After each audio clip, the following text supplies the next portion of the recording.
Hello student, स्वागत है आप सबका संस्कार इंग्लिश वर्ड चैनल पर। तो इस वीडियो में हम लेकर के आए हैं क्लास 10th साइंस के टॉप 50 क्वेश्चन। जैसे मैथ में टॉप 50 क्वेश्चन दिए थे तो उसमें से पूरा पेपर आ गया था, उसी प्रकार से ये वाले भी टॉप 50 क्वेश्चन हैं, इनमें से ही पूरा पेपर आएगा।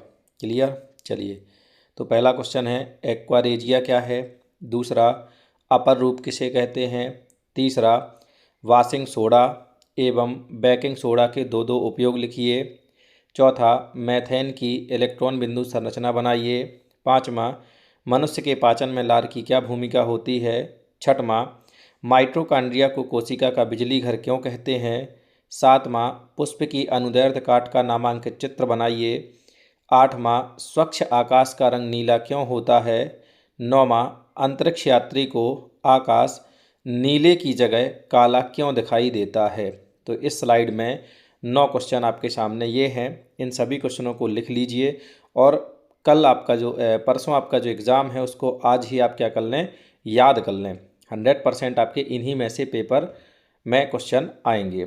ठीक है, यहाँ जो एक क्वेश्चन था 6वें नंबर का, माइटोकॉन्ड्रिया को कोशिका का बिजली घर क्यों कहते हैं, तो बिजली घर की जगह पर पावर हाउस भी शब्द लिख करके आ जाता है, या हिंदी में एक और शब्द लिख करके आ जाता है ऊर्जा ग्रह। तो आप लोगों को बिल्कुल गलत नहीं करना है, यही है।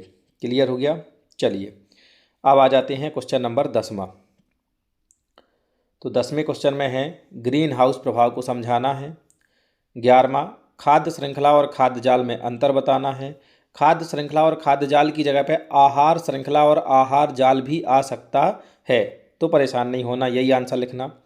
मेंडल ने अपने प्रयोग के लिए मटर के पौधे का चुनाव क्यों किया। अगला 13वां, जाइलम और फ्लोएम में अंतर लिखिए। 14वां, धमनी व सिरा में अंतर लिखिए।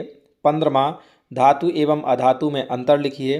16वां, प्रकाश संश्लेषण एवं श्वसन में अंतर लिखिए। 17वां, वायवीय एवं अवायवीय श्वसन में अंतर लिखिए। और 18वां, अम्ल व क्षार में अंतर लिखिए। क्लियर? चलिए, अगला क्वेश्चन है उभयधर्मी ऑक्साइड क्या होते हैं। 2 उभयधर्मी ऑक्साइडों के नाम लिखिए। 20वां, लैंगिक व अलैंगिक जनन में अंतर लिखना है। 21वां, प्रकाश के परावर्तन से आप क्या समझते हैं। परावर्तन के दोनों नियम लिखिए। परावर्तन के 2 नियम होते हैं, दोनों को अपन को लिखना है। 22वां, दिष्ट धारा व प्रत्यावर्ती धारा में अंतर बताना है। और 23वां, 2 विद्युत बल रेखाएं एक दूसरे को क्यों नहीं काटती हैं, इसका रीजन बताना है। और 24वां है एटीपी का पूरा नाम लिखना है, इसे ऊर्जा मुद्रा क्यों कहते हैं, ये भी बताना है। अगला, साबुन व अपमार्जक में अंतर लिखिए। 26वां, सोडियम को मिट्टी के तेल में डुबोकर क्यों रखा जाता है। 27वां, मानव में लिंग निर्धारण की प्रक्रिया को समझाना है। 28वां, ओजोन परत का संरक्षण क्यों आवश्यक है। 29वां, ग्लोबल वार्मिंग के मुख्य कारण लिखना है। 30 नंबर पे लोहे की वस्तुओं को हम पेंट क्यों करते हैं। और 21 नंबर पे संयोजन व वियोजन अभिक्रिया को उदाहरण सहित समझाना है। इन दोनों में से कोई एक क्वेश्चन आएगा, संयोजन या फिर वियोजन। ठीक है, तो संयोजन की डेफिनेशन लिखना है, वियोजन की डेफिनेशन, और दोनों के उदाहरण आपको अच्छे से याद कर लेना है। अगला प्रश्न है 32 नंबर का, स्नेल का नियम लिखिए। स्नेल के नियम को भाई अपवर्तन का दूसरा नियम भी कहते हैं, तो ऐसा क्वेश्चन आ जाए तो परेशान नहीं होना। 33वां, विद्युत चुम्बकीय प्रेरण किसे कहते हैं। 34, तारे क्यों टिमटिमाते हैं। एक और क्वेश्चन इसमें ऐड कर लेना, ग्रह क्यों नहीं टिमटिमाते। ठीक है। अगला, उत्तल दर्पण, अवतल दर्पण तथा समतल दर्पण के 2 उपयोग लिखना है। तीनों प्रकार के दर्पणों के आपको 2 उपयोग याद करके जाना है, पेपर में आने के चांस इसके हैं। अगला है रक्त में प्लेटलेट्स के क्या कार्य हैं।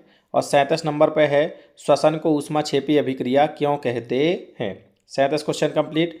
क्वेश्चन नंबर 38, ऐसी धातु का उदाहरण दीजिए जो कमरे के ताप पर द्रव अवस्था में हो। और दूसरा है चाकू से काटी जा सके। तो इन दोनों के आंसर अभी सुन लो। कमरे के ताप पर द्रव अवस्था में पाई जाने वाली धातु जो है वो है पारा, और चाकू से काटी जा सकने वाली धातु है सोडियम। क्लियर? अगला, वायु में जलाने से पूर्व मैग्नीशियम रेवन को साफ क्यों किया जाता है। 40 नंबर का है पीतल एवं तांबे के बर्तनों में दही एवं खट्टे पदार्थ क्यों नहीं रखने चाहिए। और 41 नंबर पर है संक्षारण से बचाव के उपाय लिखना है। और 42 नंबर पर है जनन क्यों आवश्यक है। कितने क्वेश्चन हो गए? 42। जनन क्यों आवश्यक है, इसकी जगह पर हो सकता है शायद क्वेश्चन आ जाए जनन क्या है, तो आपसे ये भी आपको क्वेश्चन याद कर लेना कि जनन क्या है। क्वेश्चन अलग अलग हैं, ठीक है। अगला क्वेश्चन देखते हैं 43 नंबर का। माँ के शरीर में गर्भस्थ भ्रूण को पोषण किस प्रकार प्राप्त होता है? आप लोगों को मालूम है, अपरा प्लेसेंटा के द्वारा। लिख देना। हीरे का अपवर्तनांक 2.42 है, इस कथन का क्या अभिप्राय है, ये बताना है।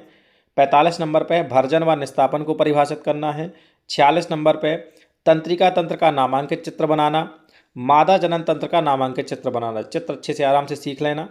फिर 47 नंबर पे वर्ण विक्षेपण को सचित्र समझाना है। वर्ण विक्षेपण आप लोगों से आता है जब सूर्य के प्रकाश को किसी प्रिज्म में से गुजारा जाता है, ठीक है, तो वह अपने अवयवी रंगों में विभक्त हो जाता है। सूर्य का प्रकाश कह दो या श्वेत प्रकाश कह दो, अपने अवयवी रंगों में क्या हो जाता है? विभक्त हो जाता है। इस घटना को क्या कहते हैं? प्रकाश का वर्ण विक्षेपण कहते हैं। आता है आप लोगों से, याद कर लेना जिन बच्चों से नहीं आता। क्वेश्चन नंबर 48, मानव नेत्र का नामांकित चित्र बनाना, चुंबकीय क्षेत्र रेखाओं के गुण लिखना है। और 50 नंबर पर ये 2-3 क्वेश्चन साथ में हैं। उत्सर्जन तंत्र का नामांकित चित्र बनाना, प्रथम 4 हाइड्रोकार्बन के नाम, संरचना सूत्र लिखना और प्रकाश संश्लेषण को समीकरण सहित समझाना है इसको, और प्लास्टर ऑफ पेरिस के उपयोग लिखना है। कभी ये क्वेश्चन ये भी आ सकता है कि प्लास्टर ऑफ पेरिस को कैसे बनाया जाता है, समीकरण सहित समझाइए। तो सीधी बात यह है कि प्लास्टर ऑफ पेरिस से संबंधित क्वेश्चन आने वाला है, तो जो क्वेश्चन आपकी बुक में दिख रहे हैं उन क्वेश्चनों को अपन को पढ़ लेना है। ये टॉप 50 क्वेश्चन है, ये क्वेश्चन आप लोग पढ़ लोगे पेपर में लगभग 80 से 90% क्वेश्चन इसी में से आने हैं ये, ठीक है। जैसे आप लोगों ने मैथ में देखा था तो पूरे क्वेश्चन आ गए थे। हाँ देखिए 100% क्वेश्चन की मैं गारंटी नहीं लेता, क्योंकि 100% क्वेश्चन आ ही नहीं सकते हैं, क्योंकि पेपर मैंने नहीं बनाया है, पेपर किसी दूसरे इंसान ने बनाया है। क्लियर, ये संभावित क्वेश्चन है। तो सभी बच्चों को ये सभी क्वेश्चन नोट कर लेना है, याद कर लेना है, कोई भी क्वेश्चन छोड़ करके नहीं जाना, अन्यथा आपको बाद में पछताना पड़ जाएगा। मैथ में बच्चे बार बार जब पेपर दे करके आए थे, जब उनने अपनी 50 क्वेश्चन वाली वीडियो के क्वेश्चन मिलाए और पेपर के क्वेश्चन मिलाए, तो 21 क्वेश्चन उनमें क्वेश्चन नंबर 21 कहा जाए तो केवल 2 क्वेश्चन जो थे वो बाहर थे और पूरे क्वेश्चन उसी में से थे। तो अब जिन बच्चों ने नहीं देखी थी वीडियो, उनको कम से कम 5 से 7 नंबर का फ़र्क पड़ गया। तो ये 5 से 7 नंबर का फ़र्क आपके लिए बहुत ज़्यादा फ़र्क होता है। क्लियर हो गया? पढ़ते रहना है, मुस्कुराते रहना है और बिंदास तरीके से आपको पेपर देना है। जय राम जी की।